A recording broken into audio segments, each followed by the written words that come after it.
കേരള രാഷ്ട്രീയത്തിൽ സമീപകാലത്ത് ഏറ്റവും കൂടുതൽ ചർച്ച ചെയ്യപ്പെട്ട പേരാണ് രമ്യ ഹരിദാസിന്റേത്. ഒരു സാധാരണ കുടുംബത്തിൽ നിന്ന് വന്ന് പാർലമെന്റ് അംഗം വരെയായി ഉയർന്ന അവരുടെ രാഷ്ട്രീയ വളർച്ച പലർക്കും അത്ഭുതമായിരുന്നു.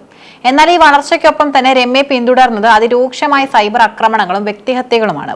ഒടുവിലെ അധിക്ഷേപങ്ങൾക്കെതിരെ തന്റെ നിലപാട് വ്യക്തമാക്കിക്കൊണ്ട് അവർ പങ്കുവച്ച ഫേസ്ബുക്ക് കുറിപ്പ് കേരളത്തിലെ രാഷ്ട്രീയ സാമൂഹിക മണ്ഡലങ്ങളിൽ വലിയ ചർച്ചകൾക്ക് വഴിവെച്ചിരിക്കുകയാണ്.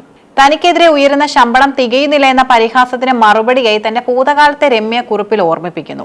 പഞ്ചായത്ത് സഹായത്തോടെ നിർമ്മിച്ച സിമന്റ് പോലും പൂശാത്ത ഒരു കൊച്ചുവീട്ടിൽ വളർന്ന പെൺകുട്ടിക്ക് ആർഭാടങ്ങളോ അലങ്കാരങ്ങളോ ഒരിക്കലും ഒരു മോഹമായിരുന്നില്ല. അരച്ചാൻ വയറു നിറയ്ക്കാൻ എനിക്ക് മാസം 5000 രൂപ പോലും വേണ്ട എന്ന അവരുടെ വാക്കുകൾ സോഷ്യൽ മീഡിയയിൽ പടച്ചുവിടുന്ന നുണകൾക്കുള്ള ശക്തമായ മറുപടിയാണ്. ആലത്തൂർ പോലെ വിസ്തൃതമായ ഒരു മണ്ഡലത്തിൽ യാതൊരു സാമ്പത്തിക പശ്ചാത്തലവും ഇല്ലാത്ത ഒരു സാധാരണക്കാരിക്ക് ജനങ്ങളിലേക്ക് ഓടിയെത്താനുള്ള പ്രായോഗിക ബുദ്ധിമുട്ടുകളെയാണ് സൈബർ പോരാളികൾ ശമ്പളം തികയുന്നില്ല എന്ന രീതിയിൽ വളച്ചൊടിച്ചത്.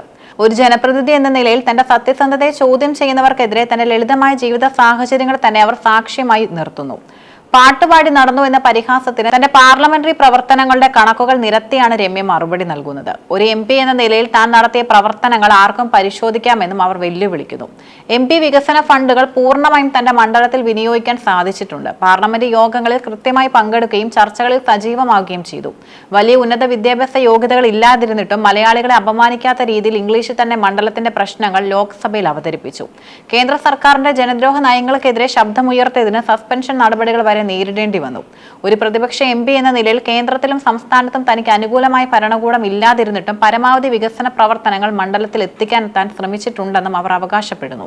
ഇടതുപക്ഷ കോട്ടകളിൽ വിള്ളൽ ഉണ്ടാക്കി എന്നതാണ് താൻ നേരിടുന്ന അധിക്ഷേപങ്ങൾക്ക് കാരണമെന്നും രമ്യ നിരീക്ഷിക്കുന്നു.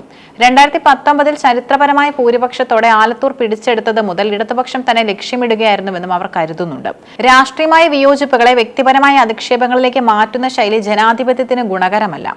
CPIMന്റെ ഏറ്റവും മുതിർന്ന നേതാക്കളിൽ ഒരാളോട് താൻ പരാജയപ്പെട്ടതെങ്കിലും പല മണ്ഡലങ്ങളിലും UDFന് മുൻതൂക്കം നൽകാൻ കഴിഞ്ഞത് തന്റെ പ്രവർത്തനങ്ങളുടെ വിജയമാണെന്നും രമ്യ ചൂണ്ടിക്കാട്ടുന്നു.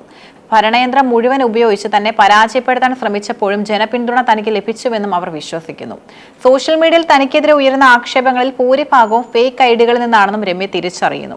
ഒരു നുണ 1000 തവണ ആവർത്തിച്ച് സത്യമാക്കാൻ ശ്രമിക്കുന്ന രീതി നിഷ്കളങ്കരായ ജനങ്ങളെ സ്വാധീനിക്കുന്നുവെന്നത് ഗൗരവകരമായ കാര്യമാണ്.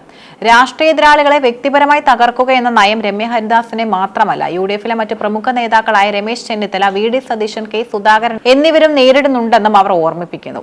CPIM വിട്ട G സുധാകരനെ പോലുള്ളവർ പോലും ഇത്തരം സൈബർ ആക്രമണങ്ങൾക്ക് ഇരയാകുന്നു എന്നത് ഈ പ്രവണതയുടെ ആഴം വ്യക്തമാക്കുന്നു.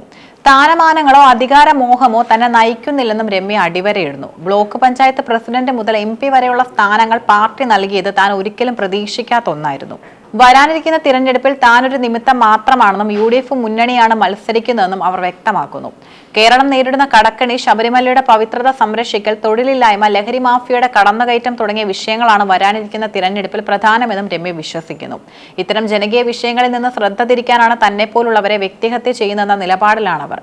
രമ്യ ഹരിദാസിന്റെ ഈ കുറിപ്പ് ഒരു രാഷ്ട്രീയ നേതാവിന്റെ നിലവിളിയല്ല, മറിച്ച് താൻ വിശ്വസിക്കുന്ന രാഷ്ട്രീയത്തിന് വേണ്ടി പൊരുതുന്ന ഒരു സ്ത്രീയുടെ നിശ്ചയദാർഢ്യമാണ്. സൈബർ ഇടങ്ങളിലെ അശ്ലീലമായ കടന്നാക്രമണങ്ങളും പരിഹാസങ്ങൾക്കും മുന്നിൽ തളരില്ലെന്ന് അവർ പ്രഖ്യാപിക്കുന്നു. തന്നെ സ്നേഹിക്കുന്ന ജനങ്ങളോടാണ് തനിക്ക് കടപ്പാടുള്ളതെന്നും ഫേക്ക് ഐഡികളെ തനിക്ക് ഭയമില്ലെന്ന് പറയുമ്പോഴും അത് കേരളത്തിലെ ഓരോ രാഷ്ട്രീയ പ്രവർത്തകനും നൽകുന്ന സന്ദേശം വലുതാണ്. ഈ പോരാട്ടത്തിൽ ജനങ്ങൾ കൂടെയുണ്ടാകുമെന്ന പ്രതീക്ഷയോടെയാണ് രമ്യ തന്റെ കുറിപ്പ് അവസാനിപ്പിക്കുന്നത്.